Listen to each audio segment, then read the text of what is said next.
Hi guys, welcome to class 6 geography chapter 2। तो आज हम पढ़ेंगे ग्लोब, लैटिट्यूड्स एंड लॉन्गिट्यूड्स। तो इन सब के बारे में हम पढ़ेंगे इस चैप्टर में। बेसिकली लैटिट्यूड और लॉन्गिट्यूड के बारे में पढ़ेंगे।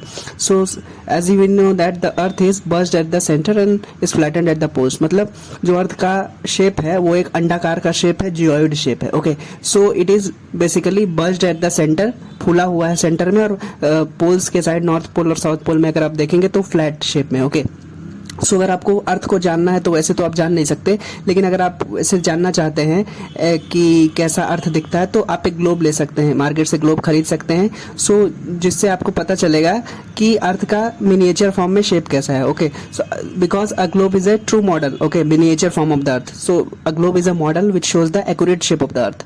तो अगर आप ग्लोब को देखेंगे, अगर डिटेल में देखेंगे उसको, तो आप जान पाएंगे कि वो फिक्स नहीं है। ओके, सो ग्लोब एक एक्सिस के अराउंड रोटेट करता है। So it can be rotated in the same way as like a potter's wheel. मतलब जो कुम्हार का वो जो व्हील रहता है, जिस तरीके से रोटेट करता है, उसी तरीके से हमारा अर्थ भी रोटेट करता रहता है। तो उसको अगर आप जानना है कि आपको जानना है कि कैसे रोटेट करता है, तो आप ग्लोब ले सकते हैं। और globe is a model showing the accurate shape of the अर्थ। उसमें सारे आपके कॉन्टिनेंट्स वगैरह का शेप वगैरह सेम दिखेगा, बस वो मिनिएचर फॉर्म में रहेगा और वो ग्लोब घूमता रहेगा एक एक्सिस के around. Okay, so on the globe the countries, continents and oceans are shown in the correct size. मतलब वो मिनिएचर फॉर्म में रहता है, स्केल उसका सेम रहता है। ओके, बस मिनिएचर फॉर्म में आपको दिखेगा।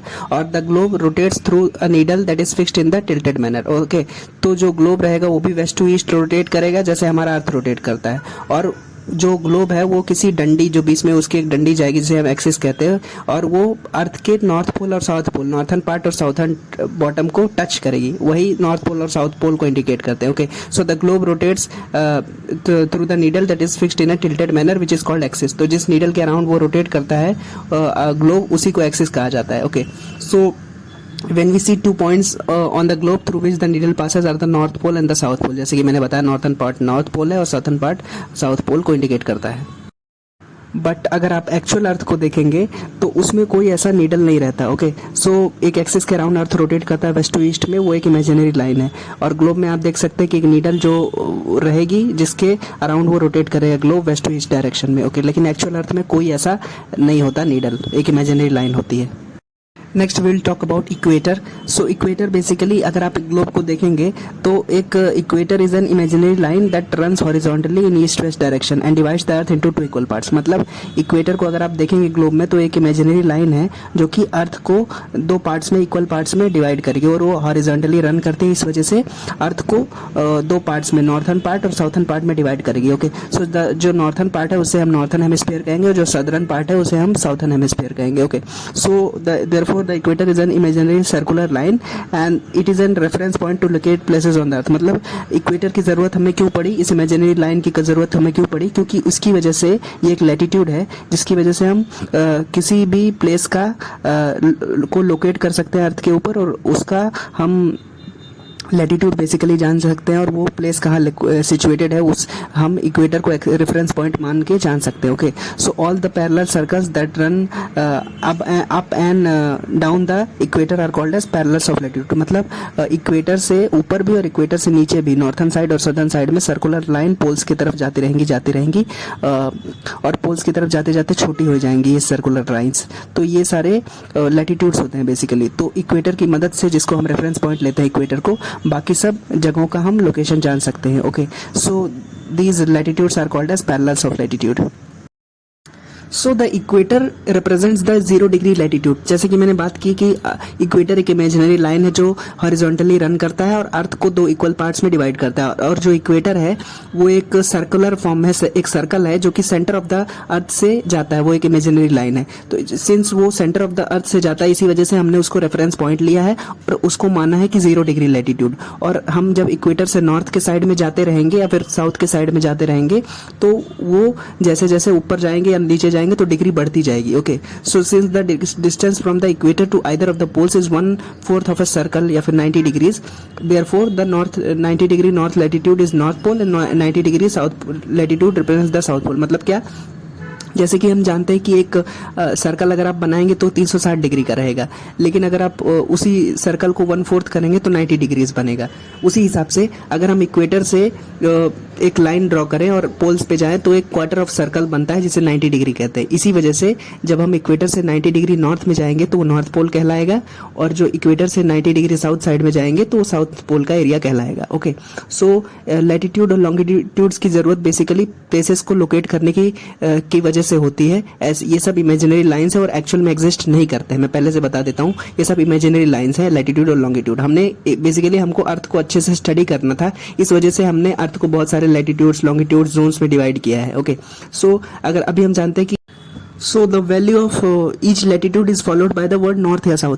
जिस हिसाब से हम कहते हैं कि इक्वेटर से अगर आप नॉर्थ में जाएंगे और साउथ में जाएंगे तो प्लेसेस के लोकेशन को आप जान सकेंगे। तो अगर आप नॉर्थ में जा रहे हैं या साउथ में जा रहे हैं, इसी वजह से ये जब आप किसी लैटिट्यूड को रिप्रेजेंट करेंगे तो या तो उसके आगे नॉर्थ लिखा रहेगा, एन लिखा रहेगा, तो एस लिखा रहेगा। Okay, for example Chandrapur in Maharashtra is 20 degree north latitude. मतलब आप इक्वेटर से अगर 20 डिग्री नॉर्थ साइड में जाएंगे तो आपको 20 डिग्री नॉर्थ लैटिट्यूड पे चंद्रपुर मिलेगा, और 20 डिग्री साउथ साइड पे जाएंगे इक्वेटर से तो आपको बेलो हॉरिजॉन्टे मिलेगा। इसी वजह से नॉर्थ और साउथ ये लैटिट्यूड्स के आगे पीछे लगता रहता है। ओके, क्योंकि वो डायरेक्शन बताता है कि किस तरफ है, इक्वेटर के किस तरफ है, नॉर्थ में या साउथ में है। अगर नॉर्थ में रहेगा जैसे चंद्रपुर इन महाराष्ट्र तो उसके डिग्री के बगल में एन लिखा रहेगा, अगर साउथ में रहेगा तो एस लिखा रहेगा। ओके, अभी हम जानते हैं what are the important parallels of latitude. तो जैसे कि हम जानते हैं कि ये जो लैटिट्यूड्स होते हैं इक्वेटर से नॉर्थ और साउथ में, ये सब एक दूसरे के पैरेलल रन करते हैं। इसी वजह से इन लैटिट्यूड्स को हम पैरेलल्स ऑफ लैटिट्यूड कहते हैं कि ये क्योंकि ये सभी एक दूसरे के पैरेलल सर्कल्स रहती हैं। Okay, so besides the equator, the north pole and the south pole और भी बहुत सारे इंपॉर्टेंट पैरेलल्स ऑफ लैटिट्यूड है। ओके, जैसे कि Tropic of Cancer, Tropic of Capricorn, Arctic Circle, Antarctic Circle. तो जैसे कि हम जानते हैं कि इक्वेटर से 23.5 डिग्री अगर आप नॉर्थ जाएंगे तो वो जो लैटिट्यूड होगा जिसे हम कहते हैं ट्रॉपिक ऑफ कैंसर, और इक्वेटर वो नॉर्थन हेमिस्फीयर में है, नॉर्थ साइड में है इक्वेटर से। और अगर आप इक्वेटर से 23.5 डिग्री साउथ जाएंगे तो आपको ट्रॉपिक ऑफ कैप्रिकॉर्न मिलेगा। वहीं पे अगर आप इक्वेटर से 66.5 डिग्री नॉर्थ जाएंगे तो आपको आर्कटिक सर्कल मिलेगा, और इक्वेटर से 66.5 डिग्री साउथ जाएंगे तो आपको अंटार्कटिक सर्कल मिलेगा। ओके, नेक्स्ट हम पढ़ेंगे heat zones of the earth. तो heat zones of the earth हमें ये क्यों बनाया गया है, क्योंकि हम अर्थ को स्टडी करना चाहते हैं, इसी वजह से हमने अर्थ को अलग अलग जोन्स में डिवाइड किया, जैसे टॉरिड जोन, टेम्परेट जोन और फ्रिजिड जोन। ये इस वजह से डिवाइड किया गया, टेम्परेचर के बेसिस पे डिवाइड किया गया है, क्योंकि जो जो प्लेसेस में बहुत ज़्यादा हीट है उसे टॉरिड जोन कहा गया, जहाँ पे थोड़ी कम हीट है, मॉडरेट हीट है, वहाँ पे टेम्परेट जोन कहा गया, और जहाँ पे बहुत ठंड है उसको फ्रिजिड जोन कहा गया। ओके, सो ये बेसिकली डिपेंड करेगा कि सन की रेज डायरेक्टली पड़ रही है या नहीं पड़ रही है। तो जैसे कि आप जानते हैं कि टॉरिड जोन वो होता है कि 23.5 डिग्री नॉर्थ और 23.5 डिग्री साउथ, मतलब इक्वेटर से 23.5 डिग्री नॉर्थ जाएंगे अगर आप और 23.5 डिग्री साउथ जाएंगे तो वो जो रीजन कवर करेगा, जैसे आप ब्लू में देख सकते हैं सेंटर में इक्वेटर के दोनों साइड में, वो आपको टॉरिड जोन में इंडिकेट करेगा। मतलब यहाँ पे सन की डायरेक्ट रेज आएंगे और बहुत गर्मी रहेगी यहाँ पे। और नेक्स्ट अभी हम पढ़ेंगे टेम्परेट जोन के बारे में। तो जो टेम्परेट जोन है वो ट्रॉपिक ऑफ कैंसर और आर्कटिक सर्कल के बीच में रहता है, और ट्रॉपिक ऑफ कैप्रिकॉर्न और अंटार्कटिक सर्कल के बीच में रहता है। ये जो आप थोड़ी ऑरेंज कलर की लाइन देख सकते हैं, ये रीजन देख सकते हैं, जो कि 23.5 डिग्री नॉर्थ से लेकर के 66.5 डिग्री नॉर्थ में है, प्लस 23.5 डिग्री साउथ से लेकर के 66.5 डिग्री साउथ तक है। तो इसे हम टेम्परेट जोन कहते हैं। अभी अगला जोन है फ्रिजिड जोन, जो कि 66.5 डिग्री नॉर्थ से लेकर के 90 डिग्री नॉर्थ तक है, मतलब नॉर्थ पोल तक है, और 66.5 डिग्री साउथ या जिसे हम अंटार्कटिक सर्कल कहते हैं से लेकर के 90 डिग्री साउथ तक है, मतलब साउथ पोल तक है। तो ये जो रीजन है जो कि आर्कटिक सर्कल से नॉर्थ पोल तक है और अंटार्कटिक सर्कल से साउथ पोल तक है, ये रीजन फ्रिजिड जोन है। यहाँ पे सन की डायरेक्ट रेज कभी नहीं पड़ेंगी, स्लैंडिंग रेज हमेशा पड़ेंगी, इसी वजह से यहाँ पे बहुत ठंड रहेगी, बर्फ जमा रहेगा, इसी वजह से इसे फ्रिजिड जोन कहते हैं। अभी हम इन सब जोन्स के बारे में डिटेल में पढ़ते हैं कि क्या होती हैं ये एक एक करके। तो सबसे पहले बात करेंगे टॉरिड जोन की। तो जैसे कि हम जानते हैं कि the midday sun is overhead at least once in a year on all the latitudes between Tropic of Cancer and Tropic of Capricorn. मतलब कहने का यही मतलब है कि ट्रॉपिक ऑफ कैंसर से लेकर के ट्रॉपिक ऑफ कैप्रिकॉर्न के बीच में जो एरिया है वहां पे सन की डायरेक्ट रेज पूरे साल में कभी न कभी पड़ती हैं, तो उस रीजन को हम टॉरिड जोन कहते हैं, क्योंकि वो जो एरिया है वो डायरेक्ट रेज ऑफ द सन वहां पे पड़ती है और वहां पे बहुत गर्मी रहती है, इसी वजह से उसे मोस्ट हीट जोन या फिर टॉरिड जोन कहते हैं। तो अभी हम पढ़ेंगे टेम्परेट जोन के बारे में, जो कि टॉरिड जोन से कम गर्म रहता है। तो जैसा कि हम जानते हैं कि the midday sun never shines overhead the any latitudes beyond the Tropic of Cancer and Tropic of Capricorn, मतलब 23.5 डिग्री नॉर्थ और 23.5 डिग्री साउथ, जो कि ट्रॉपिक ऑफ कैंसर और कैप्रिकॉर्न को रिप्रेजेंट करता है। उसके जब आप ऊपर और जाएंगे और डिग्री नॉर्थ या और डिग्री साउथ जाएंगे तो आपको पता चलेगा कि सन रेज डायरेक्टली वहाँ पे कभी नहीं पड़ती है उस रीजन में। इसी वजह से वहाँ पे बहुत मतलब उतनी गर्मी नहीं रहती है। Also the angle of sun's rays goes on decreasing towards the poles, जैसे जैसे जैसे आप ट्रॉपिक ऑफ कैंसर से नॉर्थ की तरफ बढ़ेंगे या फिर ट्रॉपिक ऑफ कैप्रिकॉर्न से साउथ की तरफ बढ़ेंगे तो सन की रेज डायरेक्टली नहीं पड़ेंगी, स्लैंटिंग पड़ेंगी। So the areas between the Tropic of Cancer and the Arctic Circle, जैसे कि मैंने अभी बताया था थोड़ी देर पहले, नॉर्थन हेमिस्फीयर में, और the area bounded by Tropic of Capricorn and Antarctic Circle. तो इस रीजन में मॉडरेट टेम्परेचर रहता है, इसी वजह से इसे हम टेम्परेट जोन कहते हैं। नेक्स्ट हम पढ़ेंगे फ्रिजिड जोन के बारे में, क्योंकि ये जोन सबसे गर्म जोन रहता है, ठंडा जोन रहता है, क्योंकि ये फॉल करता है आर्कटिक सर्कल और नॉर्थ पोल के बीच में और अंटार्कटिक सर्कल और साउथ पोल के बीच में। क्योंकि ये एरिया बहुत ठंडा रहता है, सन की रेज वहाँ पे कभी पहुँचती ही नहीं है, बहुत कम पहुँचती है, इसी वजह से बहुत बर्फ जमी रहती है वहाँ पे, इसी वजह से उसे फ्रिजिड जोन कहते हैं। तो हमेशा फ्रीजिंग कोल्ड रहती है यहाँ पे, इसी वजह से इस जोन को फ्रिजिड जोन कहते हैं। ओके, सो अभी हम पढ़ेंगे लॉन्गिट्यूड्स के बारे में। ओके, सो जैसे हमने अभी पिछले कुछ समय पहले पढ़ा लैटिट्यूड्स के बारे में, जो कि हॉरिजॉन्टल इमेजिनरी लाइंस होती हैं, जो कि सेंटर ऑफ द अर्थ से मूव करते करते नॉर्थ पोल तक जाती है और साउथ पोल जाती है। और जो लैटिट्यूड्स है उनका सबसे बड़ा लैटिट्यूड जो है इक्वेटर है, जो कि रेफरेंस पॉइंट है 0 डिग्री लैटिट्यूड इक्वेटर को कहते हैं। वो हॉरिजॉन्टल लाइन्स है ये सारी लैटिट्यूड। अभी हम बात करेंगे लॉन्गिट्यूड की, क्योंकि अगर हमें अपने अर्थ पे कोई भी पोजीशन या किसी भी जगह का लोकेशन लोकेट करना है तो आपको लैटिट्यूड और लॉन्गिट्यूड दोनों की जरूरत पड़ेगी। जैसे कि अगर आप गूगल मैप्स देखते होंगे तो वहाँ पे अगर आप कोई लोकेशन डालेंगे या मैप पे कंपास पे देखेंगे तो वहाँ पे लैटिट्यूड और लॉन्गिट्यूड दोनों बताता है। क्योंकि लैटिट्यूड अगर आपको किसी जगह का आपको बताएगा कि वो इक्वेटर से कितना नॉर्थ और साउथ है, लेकिन इक्वेटर से मान लेते हैं 20 डिग्री नॉर्थ पे आपको कोई महाराष्ट्र का चंद्रपुर है, और 20 डिग्री नॉर्थ लैटिट्यूड पे और भी हजारों जगह है ना। लेकिन अगर आपको हॉरिजॉन्टल के साथ साथ कोई वर्टिकल लाइन भी मिल जाएगी तो जो वो हॉरिजॉन्टल और वर्टिकल लाइन जहाँ पे इंटरसेक्ट करेंगी तो वही उस पॉइंट का वही उस जगह का एक्चुअल लोकेशन होगा। और वो लैटिट्यूड और लॉन्गिट्यूड जहाँ पे इंटरसेक्ट करेंगी ना, और वो जो लैटिट्यूड और लॉन्गिट्यूड जिस प्लेस का लोकेशन होगा वो एकदम यूनिक लोकेशन होगा। मतलब किसी और अर्थ पे, मतलब हमारी पृथ्वी पे किसी और जगह का वो लोकेशन सेम लैटिट्यूड और लॉन्गिट्यूड नहीं हो सकता, क्योंकि वो एक यूनिक पॉइंट होता है जहाँ पे लैटिट्यूड और लॉन्गिट्यूड इंटरसेक्ट करते हैं। ओके, अभी हम जानते हैं कि to locate a point we need more than a latitude, जैसे कि मैंने बताया कि लैटिट्यूड के साथ साथ हमें लॉन्गिट्यूड की भी जरूरत पड़ेगी।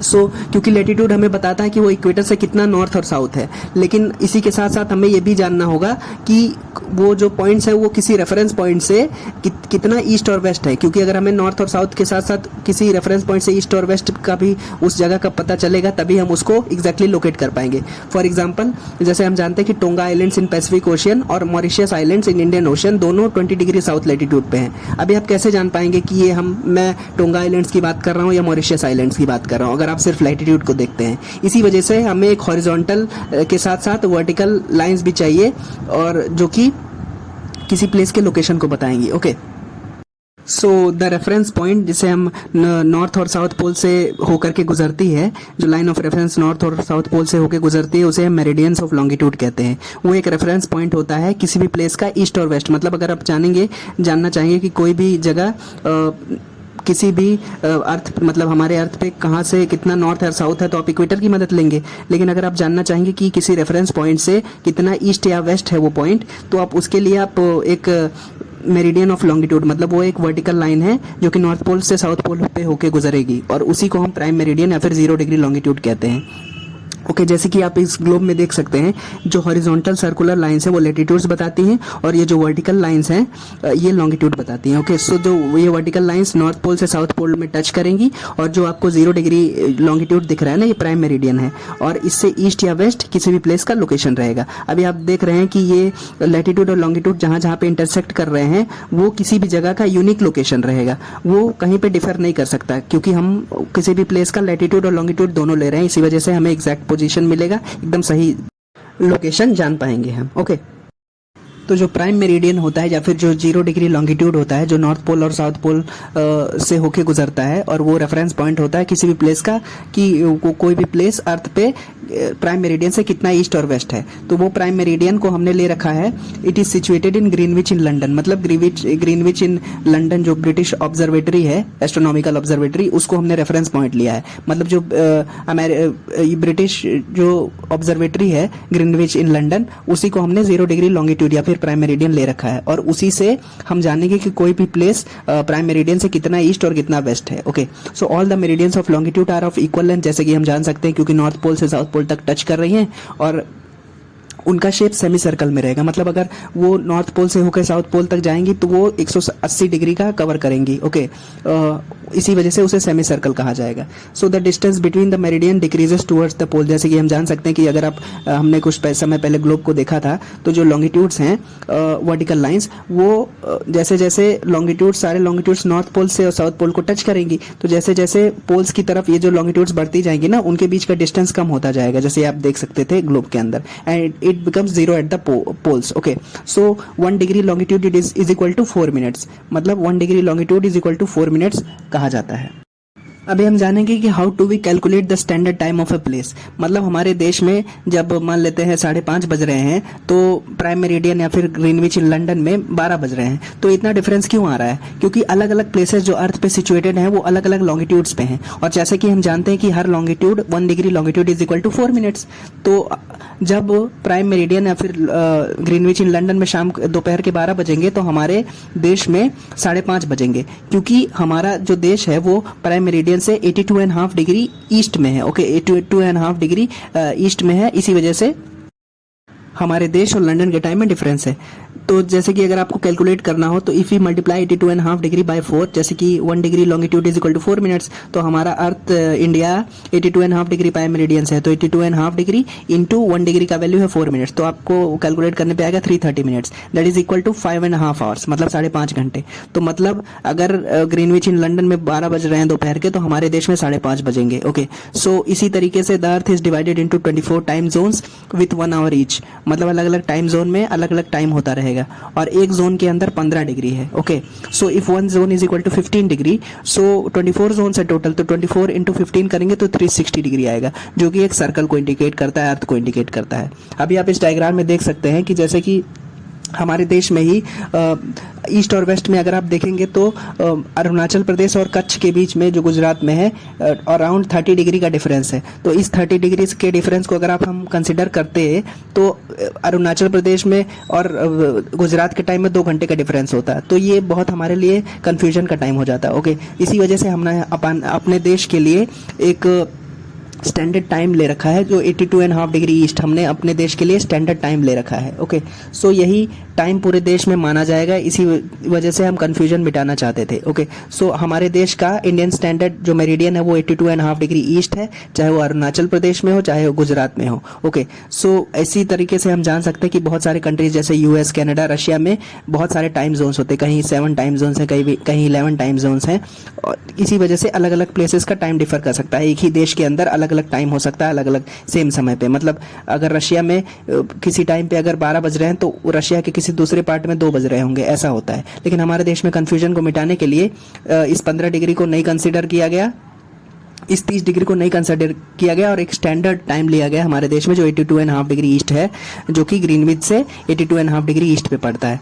तो हमारे देश में कहीं का भी टाइम सेम ही बताएगा। मतलब किसी पर्टिकुलर टाइम पे अगर यहाँ पे आज दिल्ली में 8 बज रहे हैं, तो कन्याकुमारी में भी 8 ही बज रहे होंगे। ओके, सो ये कन्फ्यूजन मिटाने के लिए था। So this is all about this chapter, globe, second chapter of geography class 6। Okay, thank you so much for watching, bye bye.